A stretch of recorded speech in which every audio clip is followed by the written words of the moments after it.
অতিথি আপনাদের অত্যন্ত প্রিয় মানুষ, মুসলিম সাংবাদিক সম্পাদক ডক্টর মাহমুদুর রহমান, যিনি বিনিয়োগ বোর্ডের চেয়ারম্যান ছিলেন, তিনি সাবেক জ্বালানি উপদেষ্টা। মাহমুদ ভাই, আপনাকে স্বাগত জানাচ্ছি আজকের অনুষ্ঠানে। ধন্যবাদ কনক। কনক এবং দর্শক শ্রোতা, আসসালামু আলাইকুম। ওয়ালাইকুম আসসালাম মাহমুদ ভাই। তো মাহমুদ ভাই, এই যে কি একটা অবস্থা, মানে বিএনপির এখন নতুন স্লোগান হচ্ছে remember interim, remember election in December. তো ডক্টর ইউনূস আবার জাপানে বলেছেন জুনের মধ্যে নির্বাচন হবে, তিনি আবার বলছেন যে একটি দল শুধু নির্বাচন চাই ডিসেম্বরে। এরকম একটা নানা রকমের টানা পড়েন দেখছি সেনা প্রশাসনের সাথে, সিভিল প্রশাসনের সাথে, সরকারের সাথে। বারবার বলা সত্ত্বেও উপদেষ্টা পরিষদে কোনো পরিবর্তন নাই। তো সব মিলিয়ে বিষয়টা আপনি কিভাবে দেখছেন? এখন আমি যদি এই যে নির্বাচন বা সংস্কার নিয়ে আমি যদি একটু বলি, বিএনপি বলতে যাচ্ছে সংস্কার একটি চলমান প্রক্রিয়া, ন্যূনতম সংস্কার করে নির্বাচন দেওয়া হোক। এখন ন্যূনতম সংস্কার বলতে এটার আসলে এরিয়া কি এটা বলা মুশকিল, মানে এটা আমাদের কাছে স্পষ্ট না। হোয়াট ইজ ন্যূনতম সংস্কার আমার কাছে স্পষ্ট না অন্তত। আবার ডক্টর ইউনূস বলছেন অল্প সংস্কার চাইলে ডিসেম্বর, বেশি সংস্কার চাইলে জুন। অর্থাৎ অল্প সংস্কার কোনটা আর বেশি সংস্কার কোনটা? অর্থাৎ সব মিলিয়ে আপনি কি মনে করতেছেন? বিএনপি যে ভাষায় কথা বলছে প্রফেসর ইউনূস সম্পর্কে, কিংবা তারা শেখ হাসিনার ল্যাঙ্গুয়েজ যে ব্যবহার করছে, এটাতে আমি অবাক হচ্ছি যে এই ভাষা তারা কিভাবে ব্যবহার করে, কিংবা বর্তমান সরকারকে কেমন করে তারা শেখ হাসিনার সরকারের সাথে তুলনা করতে পারে আমি জানি না। রাজনীতিবিদদের মন মানসিকতা আমি বুঝতে পারি না, কারণ আমি নিজে রাজনীতিবিদ নই। আর ৩ নম্বর পক্ষ যেটা এই লড়াইয়ের মধ্যে, তারা যে ছাত্র নেতারা যারা জুলাই বিপ্লবে নেতৃত্ব দিয়েছিল, তারাও ব্যর্থ হয়েছে গত 10 মাসে। তারা নিজেদের একটা ভালো করে দল গোছাতে পারে নাই, এবং তাদের যে অনভিজ্ঞতা এটা প্রতি পদে পদে দেখা গেছে। তাদের মধ্যে যে আদর্শিক বিরোধ আছে এটা দেখা গেছে। তারা ঠিক করতে পারছে না এখনো যে তারা তাদের আদর্শ হিসেবে কোনটাকে ধরে দেবে। আদর্শ হিসেবে তারা একটা মধ্যপন্থার দিকে বোধহয় থাকতে চাচ্ছে। তারা একটু ইসলাম প্রশ্নে মাঝে মাঝে তাদের কোনো নেতাকে একটু অস্বস্তিকর অবস্থায় দেখা যাচ্ছে। তারা আবার কেউ কেউ পোস্ট দিচ্ছেন, পোস্ট দিয়ে আবার পোস্ট মুছে ফেলছেন, আবার পোস্ট দেওয়ার জন্য দুঃখ প্রকাশ করছেন। এটাও একটা আশ্চর্য ব্যাপার যে বর্তমান সরকারের উপদেষ্টারা কথায় কথায় পোস্ট দেন, স্ট্যাটাস দেন বিভিন্ন জায়গায়, ইনস্টাগ্রামে কিংবা ফেসবুকে। তারা জানেন না যে উপদেষ্টার চেয়ারে বসে এগুলো করা যায় না। তো এই কমন সেন্স যাদের নাই, তারা কিভাবে রাষ্ট্র চালাবেন? সুতরাং ছাত্ররাও যেটা করেছে, তারা দল করতে পারেনি। এবং তার চেয়ে বড় কথা হলো যে কোনো ছাত্র নেতার নামে দুর্নীতির অভিযোগ উঠছে। এটাও খুব দুর্ভাগ্যজনক। আপনি জানেন যে দুজন উপদেষ্টার সম্ভবত পিএসকে তাদের বিরুদ্ধে তদন্ত চলছে, এবং তাদের বিদেশ যাওয়ার উপরে বিধিনিষেধ আরোপ করা হয়েছে দুদকের তরফ থেকে। তো সেটাও আমরা কিন্তু ভাবি নাই যে 10 মাসের মধ্যে এই সরকারের কোন উপদেষ্টার অথবা তার পিএস এর বিরুদ্ধে দুর্নীতির অভিযোগ উঠবে। তো সব মিলে আমি যেটা দেখতে পাচ্ছি যে একটা মুখোমুখি অবস্থানে দাঁড়িয়ে গেছে, এবং এমন মুখোমুখি অবস্থানে দাঁড়িয়ে গেছে যে আমি বাংলাদেশের ভবিষ্যৎ নিয়ে শঙ্কিত বোধ করছি। এবং আরো দুর্ভাগ্যজনক হচ্ছে যে জুলাই বিপ্লবের যে ঐক্যে ফাটল ধরার সুযোগে কিন্তু বাংলাদেশে যারা ফ্যাসিবাদের দোসর ছিল তারা মাঠে নেমে পড়েছে। আমি দেখলাম যে কিছু বামপন্থী দল আজকে বিবৃতি দিয়েছেন ইউনূসের বিরুদ্ধে, এবং বলতে গেলে বিএনপির পক্ষে। এই বামপন্থী দলগুলো কিন্তু ফ্যাসিবাদের সহযোগী ছিল। আজকে জাতীয় পার্টি মাঠে নামার হুমকি দেয় যে আগামীকাল থেকে তারা মাঠে নামবে। এই জাতীয় পার্টি ফ্যাসিবাদের দোসর ছিল। তো এই ফ্যাসিবাদের দোসর এই বামপন্থী দলগুলো, সিপিবি এবং এই জাতীয় দল যারা সারাক্ষণ দালালি করেছে হাসিনার, এবং জাতীয় পার্টি, তারা নামার সাহস পাচ্ছে, কারণ জুলাই বিপ্লবে ঐক্য আর নাই। আর আরেকটা দুর্ভাগ্যজনক ব্যাপার হচ্ছে যে ভারত থেকে যে বয়ান দেয়া হচ্ছে নির্বাচনের ব্যাপারে, সেই বয়ান সাথে বিএনপির বয়ান এবং আমাদের সেনা প্রধানের বয়ান মিলে যাচ্ছে। এটা খুব দুর্ভাগ্যজনক। আমি জানি না ভারতকে ইচ্ছা করে করছে কিনা, সেটা আমার জানা নাই। কারণ হচ্ছে যে নির্বাচন নিয়ে ভারত এক্স্যাক্টলি যা বলছে, একই কথা বিএনপি, একই কথা বাংলাদেশের আর্মি চিফ বলছেন। এমনও হতে পারে ভারত এটা বাংলাদেশের মিলিটারি প্রধান এবং বিএনপিকে বিতর্কিত করবার জন্য করছেন, হতেও পারে। আমি বলছি আর কি যে তারা হয়তো এগুলো বলে তারা বিতর্কিত করছেন বিএনপিকে, তারা বিতর্কিত করছেন সেনাপ্রধানকে, এবং বাংলাদেশের ফাটলটাকে আরো বিস্তৃত করছেন। তো এই অবস্থার মধ্যে এই যে মুখোমুখি অবস্থান, মানে এখন শুধু বাকি আছে বিএনপির বলা হাসিনার মতো যে ইউনূসকে পদ্মায় 2টা চুয়ান দিয়ে আসো, 2বার চুয়াবা কিন্তু মরে না যায়, এরকম বলাটা শুধু বাকি আছে মনে হচ্ছে বিএনপির তরফ থেকে। এছাড়া যে ভাষাগুলো ব্যবহার করা হচ্ছে তাকে সুৎখর বলা হচ্ছে। আপনার মনে আছে নিশ্চয়ই যে শেখ হাসিনা তাকে সুৎখর করে গাল দিতেন, এবং মোটামুটি বয়ান খুব কাছাকাছি চলে গেছে আওয়ামী লীগ এবং বিএনপি। এবং এইদিকে আবার প্রফেসর ইউনূসের আমি একটু সমালোচনা করতে চাই যে তিনি জাপানে গিয়ে বাংলাদেশের রাজনীতি নিয়ে কথা না বলাটা ওনার সমীচীন হয় নাই, এবং তিনি যে বলেছেন একটি দল শুধু নির্বাচন চাচ্ছে, অন্যরা নির্বাচন চাচ্ছে না, এই বক্তব্যটা হয়তো তিনি বিরক্ত হয়ে বলেছেন, কিন্তু প্রধান উপদেষ্টা চেয়ারে বসে ওনার বিরক্তিটা পাবলিক করাটা সমীচীন হয় নাই।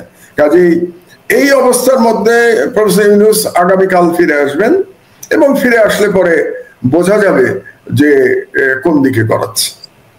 তো মাহমুদ ভাই, ধরেন এখন যে গ্যাপটা, ধরেন বিএনপি বলছে ডিসেম্বরে নির্বাচন, সরকার বলছে জুনে নির্বাচন, ফারাক হচ্ছে কিন্তু 6 মাসের, ডিসেম্বর জুন।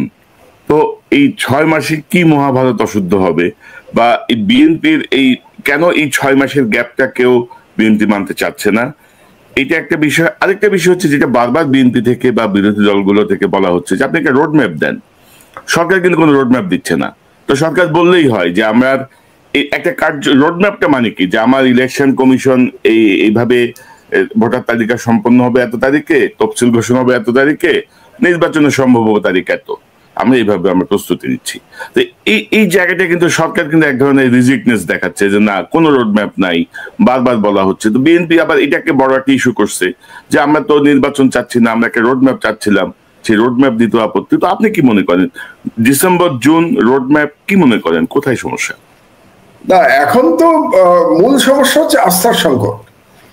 বিএনপি এবং প্রফেসর ইউনূস মনে হচ্ছে একজন আরেকজনকে বিশ্বাস করতে পারছেন না, কারণ বিএনপির 6 মাসে খুব বেশি রিয়াক্ট করার কথা ছিল না, কিন্তু বিএনপি কেন রিয়াক্ট করছে? আজকে বিএনপির একজন সিনিয়র নেতা বলেছেন যে জুনে নির্বাচন হওয়া মানে আর কখনো নির্বাচনই হবে না।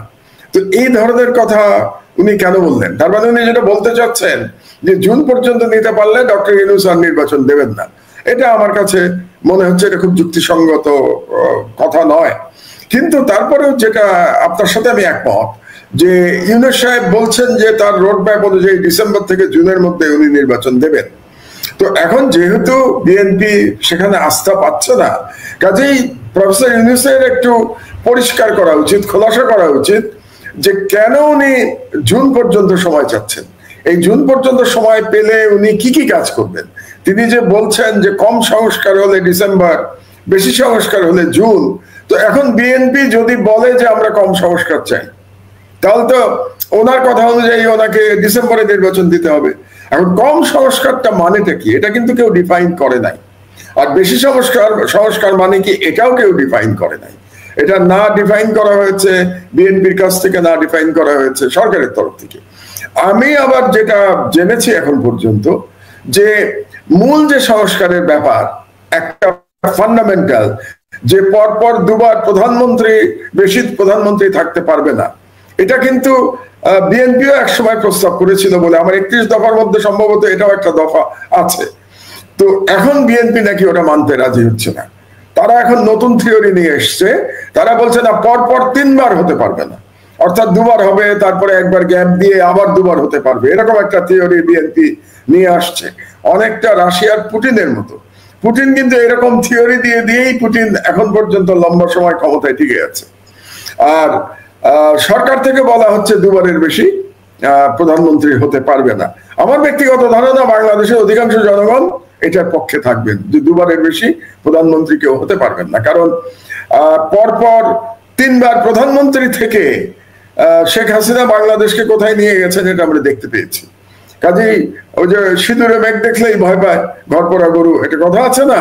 তো সেরকমই শেখ হাসিনাকে দেখে তো অবশ্যই বাংলাদেশের জনগণের মনে একটা ভয় আছে যে আবার একটা ফ্যাসিস্ট শাসক বাংলাদেশে চলে আসবে।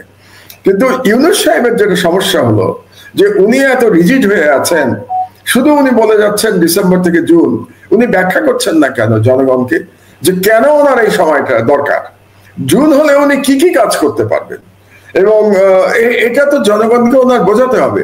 এবং আমি মনে করি যে এখন পর্যন্ত সংস্কারের মূল সংস্কার যে কাজটা করছেন ডক্টর আলী রিয়াজ, এখন পর্যন্ত তাদের প্রোগ্রেস তো নাই বললেই চলে। এখন শুনছি যে আর এক রাউন্ড নাকি তারা আলোচনা করবেন, আলাপ আলোচনা করবেন দলগুলোর সাথে। তো সে এখন কবে আলাপ আলোচনা, এটা কত রাউন্ড হবে, এটা কি অনাদি অনন্তকাল চলবে, এটা কি ওপেন এন্ডেড, নাকি এটার একটা টাইম ফ্রেম আছে যে এর মধ্যে তারা আলাপ আলোচনা করে তারা একটা ঐক্যমতে পৌঁছাবেন? আর একটা প্রশ্ন আমার মাথায় আসে, যদি কোনো ঐক্যমত না হয় তাহলে কি হবে? যদি বিএনপি বলে যে না আমরা দুবারের প্রধানমন্ত্রীতে আমরা রাজি না, তো আপনি বিএনপিকে ইগনোর করে কিভাবে সংস্কার করবেন? যদিও প্রফেসর ইউনূস জাপানে বলেছেন যে মাত্র একটি দল চাচ্ছে যে নির্বাচন ডিসেম্বরে হোক, কিন্তু সেই একটি দলটা কিন্তু বাংলাদেশের সব থেকে পাওয়ারফুল দল, বর্তমানে সব থেকে বড় দল।